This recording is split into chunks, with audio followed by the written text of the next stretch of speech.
And we are online. So, hi everyone. Hope you're doing fine. Welcome to today's Futurology podcast. And today's topic of discussion is going to be another philosophical point and one of my favorite, I would rather say, one of world's most appreciated and hugely debated and discussed among all the scholars dated back in the time and even today. That is called as determinism. So are our actions already planned? So is there a fate? Everything is everything already determined and we are just puppet in our own sense? Is there a free will? There is no free will, maybe not. So today we are going to discuss about that. So without any further ado, so let's begin. So I'll go on talking about all the ancient cultures and all the yogic, adi yogic culture, or ancient Greek, Egyptian cultures, right? So today also will begin with that. So our ancient understanding of determinism was fate, right? The religious people called it God created us and he has already planned the fate for us and we are just mere puppet in its hand. So in a sense, this is what the determinism understanding, deterministic world understanding and deterministic reality understanding of theism or atheism or a lot of older belief system or older ways of philosophy has built inside themselves, right? So every philosophy has these two terms touched upon in some point in time in their existence, right? Every religion has it. Is the reality itself, is it deterministic or the reality has a free will of its own? So are you in charge of your own actions, or everything what you do has already been determined before even you do it? Right? So understand this. This is not a straight answer or a question, and this is the beauty of it. So later, or the upgraded version of the philosophy is what we call as skepticism, says that you always have to be skeptic about any questions and anything which you want to understand, right? Because until you are not raising sufficient questions, you won't be getting sufficient results so that you will be able to interpret it and come to a certain conclusion, which again has a lot of improvement, thus incremental improvement, machine learning, right? This is how it is like, and it is supposed to be. This is the philosophy of intelligence. Neither atheism, neither theism, neither agnosticism, but only skepticism gave us what we call as physics, which ultimately gave us fruits of science: nuclear bomb and quantum physics, electronics, internet, right? We are going to Mars just because we reach to a certain understanding of our philosophies, reach to a certain level of philosophy, right? It could not be possible before.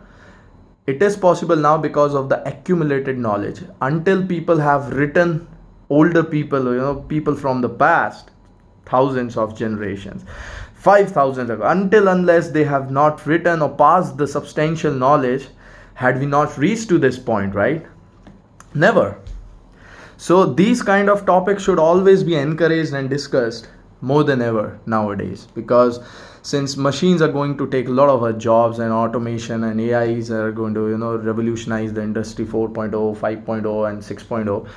So my understanding is world will employees will mostly work around 2 to 3 days max in a day, and most of the people will be supplied with a minimum sustained global economy without employing, without even a need of getting employment.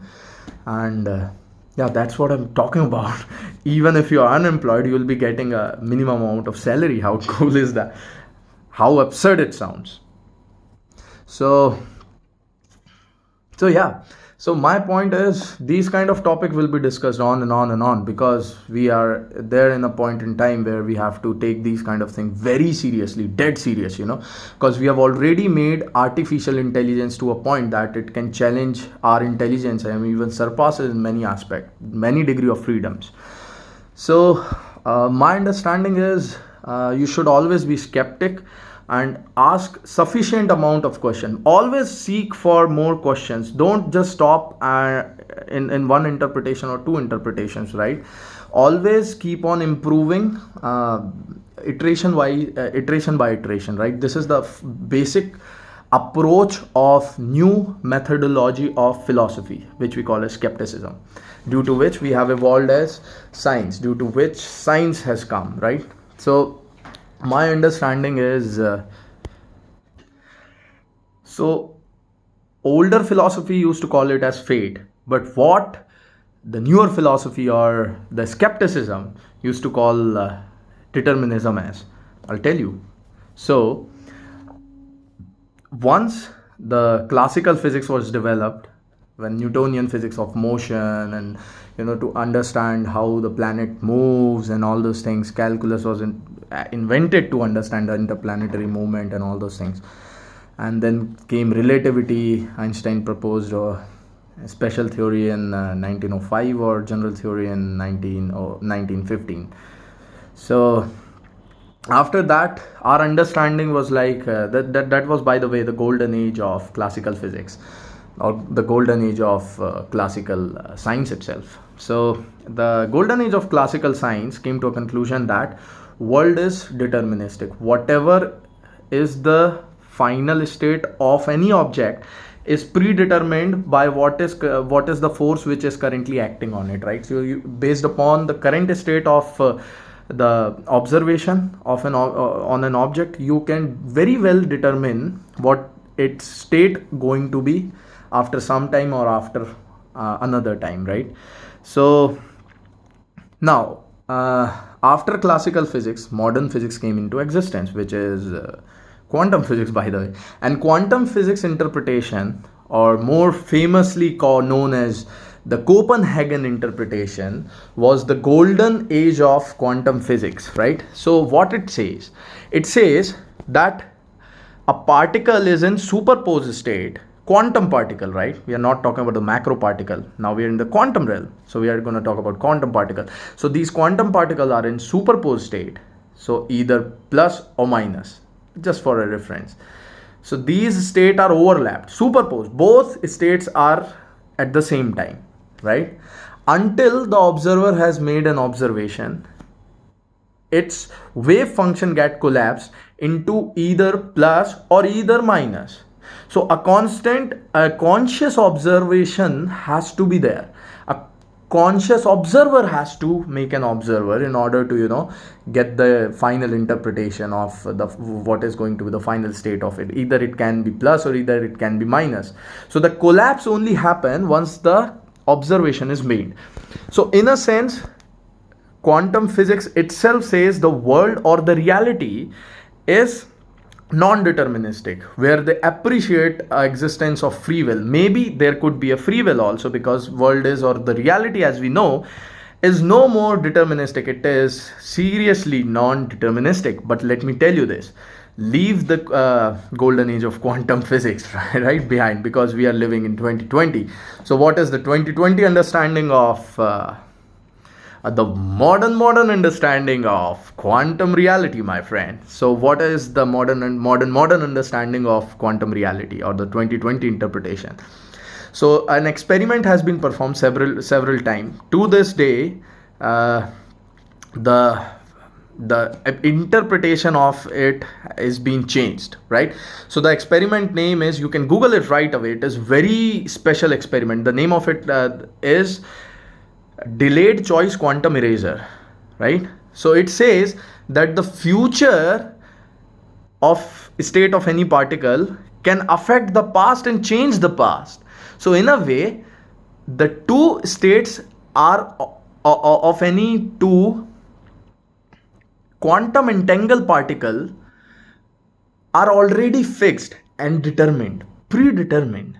So it says again that a reality could very well be a deterministic reality, or the fate as we call it in our religion, or Hindu dharma used to call as fate, or whatsoever it is, right, or karma or stuff like that, right? So now the understanding has been slightly been changing.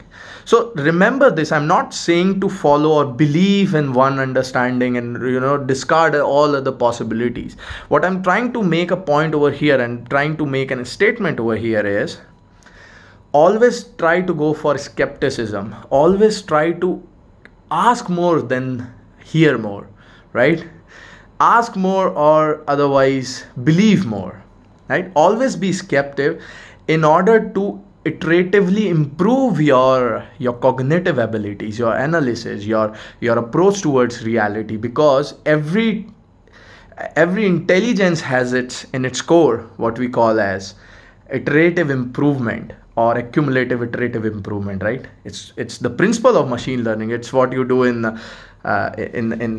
machine learning or convoluted neural network, if you will, or the deep learning models, right? Whether it is supervised, unsupervised, stuff like that, right? So people who are really into machine learning will kind of resonate with these topics which I'm currently saying. But try and understand for everyone else that you have don't just believe in something, right? Even it has been proven, there are a lot of improvement that it can still have, right? So always be skeptic, my friend. So with that, I'll say goodbye to you, my friend.